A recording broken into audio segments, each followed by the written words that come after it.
ஒரு சூப்பரான டேஸ்ட்டில் மட்டன் குருமா சாப்பிடணும்னு ஆசைப்பட்டுட்டு இருந்தீங்கன்னா இந்த ரீல் உங்களுக்கானது தான். மறக்காமல் சேவ் பண்ணி வச்சுட்டு கண்டிப்பாக ட்ரை பண்ணி பார்த்துருங்க. இட்லி, தோசை, சாதம், முக்கியமாக நெய் சோறெல்லாம் சாப்பிட அட்டகாசமாக இருக்கும். வாங்க எப்படி செய்யுதுன்னு பார்த்துடலாம். இப்போ ஒரு குக்கரில் எண்ணெய் சேர்த்துட்டு ஒரு பெரிய வெங்காயத்தை ஸ்லைஸ் பண்ணி சேர்த்துக்கோங்க. இது கூட 4 பச்சை மிளகாய், பட்டை, 4 லவங்கம் சேர்த்துட்டு நல்லா வதக்கி விட்டுருங்க.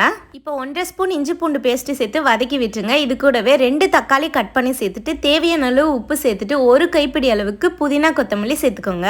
இதெல்லாம் நல்லா வதங்கின பிறகு red chilli powder, garam masala, சீரக பவுடர் 1/4 ஸ்பூன் சேர்த்துட்டு 1/2 ஸ்பூன் பெப்பர் பவுடர் சேர்த்துட்டு 2 ஸ்பூன் அளவுக்கு தயிர் சேர்த்துட்டு நல்லா வதக்கி விட்டுருங்க. இதுக்கு நான் 1/4 கிலோ அளவுக்கு மட்டன் எடுத்திருக்கேன். இதை சேர்த்து நல்லா ஒரு பெரட்டிட்டு தண்ணி ஊற்றி வேக விடுங்க. இப்போ ஒரு கப்பில் 1/2 கப் அளவுக்கு தயிர், 1.5 ஸ்பூன் மல்லித்தூள் சேர்த்துட்டு நல்லா மிக்ஸ் பண்ணி விட்டுட்டு வேகிற மட்டனில் சேர்த்துக்கோங்க.